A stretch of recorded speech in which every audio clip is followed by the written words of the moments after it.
Bom dia, meus amigos, boa tarde, boa noite, independente da hora que você esteja ligadinho aqui no nosso canal, sejam todos bem-vindos mais uma vez. Quero aproveitar o ensejo de convidar para você se inscrever aqui no nosso canal, ativar o sininho das notificações, deixar o seu like e também o seu comentário. Pois é, meus amigos, na próxima segunda-feira, ou seja, depois de amanhã, dia 20, teremos muita grana circulando nos municípios pelo Brasil afora, ou seja, tem o pagamento do Bolsa Família, que vai pagar na próxima segunda-feira para quem tem o NIS, número de inscrição social terminado em 6, e também começa oficialmente o pagamento dos aposentados, pensionistas e beneficiários do BPC, ou seja, quem tem o NIS terminado em 1 já vai começar a receber na próxima segunda-feira, mais precisamente depois de amanhã, R$ 1.518.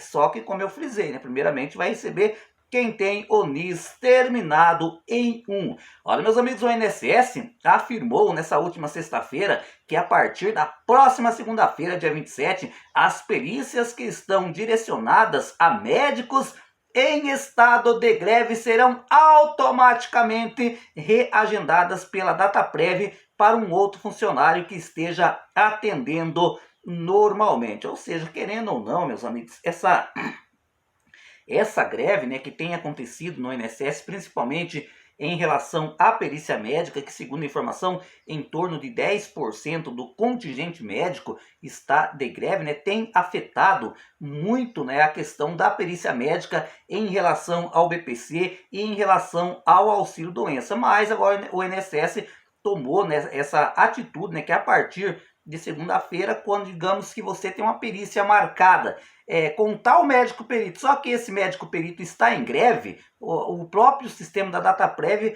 vai encontrar um outro médico, né, próximo da sua região, na sua cidade, que não esteja de greve e será remarcado de maneira automática, sem prejudicar o beneficiário. Segundo o INSS, os médicos que aderiram à greve terão as agendas suspensas integralmente, desconto integral dos salários referentes ao período em que continuar em greve, né? Ou seja, o INSS tomando uma medida bastante drástica em relação aos grevistas. Os segurados serão notificados sobre o dia e horário da nova perícia por meio da Central 135 pelo aplicativo Meu INSS. Por isso que eu falo aqui, gente, é importante abrir um parênteses aqui para a gente dar um esclarecimento, né? De repente, né, você que está aí aguardando para a perícia médica, você não sabe se o médico a qual, né, está agendado a sua perícia médica, ele está em greve ou não. É nesse sentido esse alerta, porque você tem que ficar prestando atenção. De repente você recebe uma mensagem do 135, presta atenção, gente, o final do número, no número que te ligar para você que te mandar mensagem, tem que ter 135. Ou então você recebeu digamos assim, uma mensagem informando que a sua perícia médica foi reagendada para tal dia, aí você pode ligar para o 135 depois confirmar, ou então entrar no próprio site ou aplicativo Meu INSS, né, que você terá maiores informações em relação a isso. De acordo com o Departamento de Perícia Médica Federal, a medida administrativa visa proteger os interesses, né, dos requerentes e preservar o interesse público, assegurando a continuidade da prestação de serviços públicos essenciais da Perícia Médica Federal e a realização do atendimento dos requerentes da Previdência Social. Só que a gente sabe, meus amigos, a gente sabe muito bem, né? A falta, tem poucos médicos peritos e ainda tem um tanto que está em greve, vai congestionar os médicos peritos que não aderiram à greve. Cerca de 10% dos peritos médicos estão em greve parcial desde setembro de 2024, atendendo número reduzido de perícias. Essa categoria reivindica cumprimento do acordo da greve assinado em 2022. O INSS afirma que não há como cumprir os requisitos, já que é o parecer do TCU, ou seja, Tribunal de Contas da União, contrário ao que foi assinado no governo anterior. Então, não vai ter muito jeito, né? O INSS não tem como cumprir, porque segundo o TCU é inválido, né, essa negociação que foi feita lá em 2022. Agora, meus amigos, se é inválido, aí eu não sei, né? Porque se teve reunião, se houve um acordo, por que que não se cumpre esse acordo? É a pergunta que a gente faz aqui, né? Porque médico nenhum ia ficar em greve se realmente não tivesse o direito de estar fazendo aquela greve, de estar reivindicando os seus direitos. Mas então, se você de repente tem uma perícia médica, né, agendada para os próximos dias no INSS, então você fica atento, pode ser que a sua perícia médica seja remarcada para um outro dia, porque talvez você teve o azar de pegar o médico que está de greve ou atendendo parcialmente. Olha, meus amigos, na última sexta-feira, ou seja, no dia de ontem, foi o dia de comemoração em dose dupla, né? Que era o dia se comemora 102 anos da Previdência Social aqui no Brasil e também o dia do aposentado, né? Foi em 24 de janeiro de 1923 que nasceu a Lei Eloy Chaves, né? Considerado o ponto da partida da Previdência Social brasileira. Já o Dia Nacional dos Aposentados foi instituído no ano de 1981, né, que remeteu a celebração ao aniversário da Previdência Social. Você vê, gente, olha, nossa querida Previdência Social no Brasil completando nada mais, nada menos do que 102 anos. Só que antes, né, do Fernando Collor, não sei se vocês sabiam, a aposentadoria era de meio salário mínimo, né? E, por exemplo, o BPC, o benefício para os deficientes, né? Não era BPC, se chamava renda vitalícia, né? Mensal vitalícia, né? E também, se não me falha a memória, também de meio salário mínimo. Era diferente, né? Aí depois que o Fernando Collor entrou, se tornou presidente da República, aí ele falou, olha, a partir de agora nenhum aposentado vai receber menos do que um salário mínimo. Ou seja, por isso que eu falo, gente, todo governo tem os seus pontos negativos e tem os seus pontos positivos, né? Inclusive, esse foi um ponto positivo do governo Fernando Collor, mas também o ponto negativo foi que ele passou a mão no dinheiro da poupança da população naquela época, né? Eu me lembro muito bem, né, o fervor que foi naquele tempo.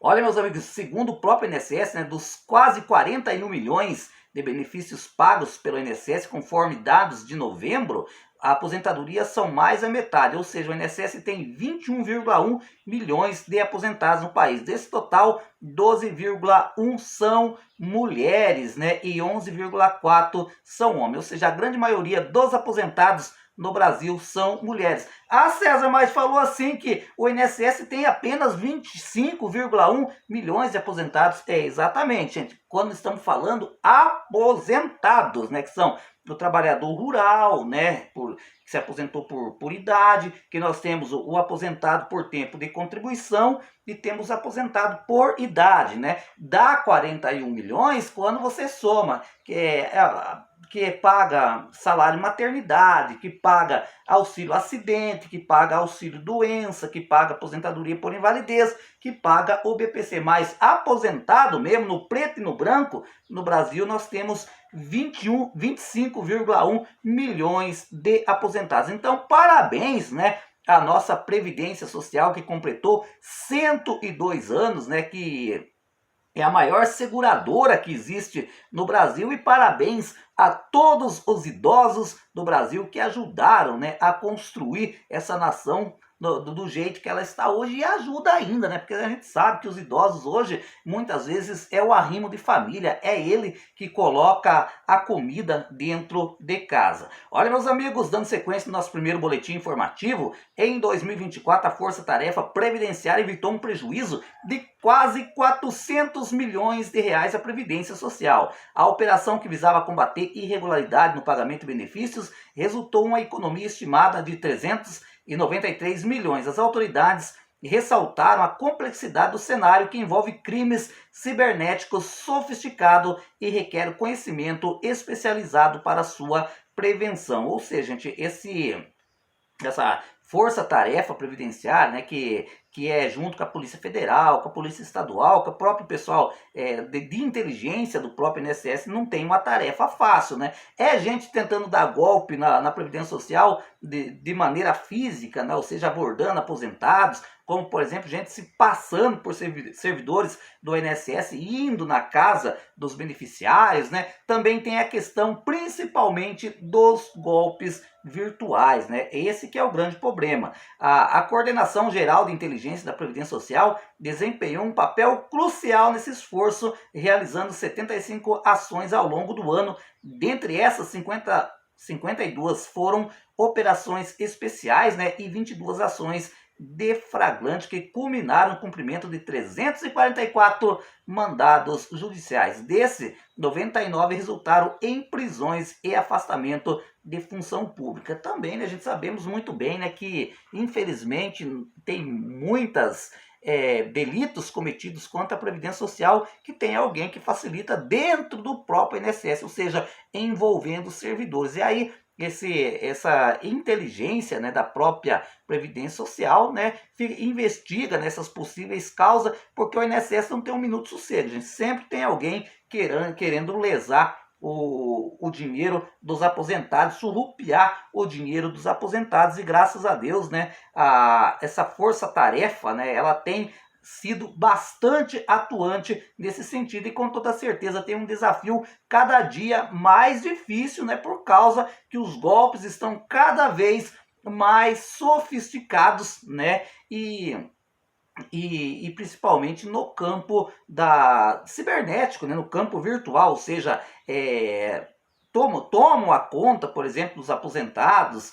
né, através do site e aplicativo Meu INSS. E aqui, gente, é importante abrir um parênteses também para comentar o quanto, né, tá difícil para todo mundo. O canal aqui, por exemplo, todos os dias recebe oferta, né, de empresas que querem ser parceiras aqui do canal, que quer o seu produto divulgado aqui no canal. Só que, gente, você não consegue. Eu, particularmente, né, lá no canal Mundo Virtual que eu tenho, já fiz várias publicidades, trouxe vários anúncios no meu canal, né? Lá porque é no tema mais voltado, por exemplo, de parabólica, de tecnologia, né? Aí eu fiz várias publi nesse sentido. Só que estou parando até lá, gente, porque você não sabe mais o que é verdadeiro, que é uma proposta verdadeira ou é alguém tentando te ludibriar, te passar a perna. Você vê, gente, como que tá complicado hoje em dia para todo mundo, né? O crime cibernético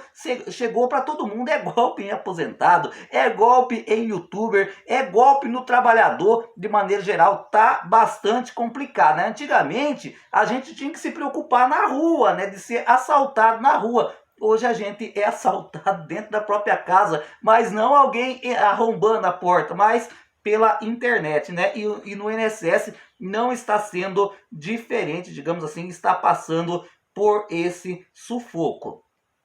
Olha, meus amigos, chegou uma pergunta aqui no nosso canal. Tá dizendo nesse sentido assim: como converter a aposentadoria por invalidez em aposentadoria por idade? Gente, nesse sentido, o que acontece? As pessoas que estão recebendo aposentadoria por invalidez e quer transformar numa aposentadoria normal. Nesse caso, você tem que abrir mão, né, da sua aposentadoria por invalidez e contribuir pelo menos 3 contribuições. Aí você pode pedir uma aposentadoria por idade. Mas só que é importante salientar, é importante, né, que você tenha a quantia de contribuição necessária, ou tenha, se for mulher, 62 anos, se for homem, 65 anos. Aí dá certo de fazer isso tranquilamente, sem risco, né, algum. Mas então você abre mão, né, liga para o INSS, pede alta nesse caso, né, e aí depois você contribui 1, 2, 3 vezes para o INSS. Aí você consegue pedir a sua aposentadoria.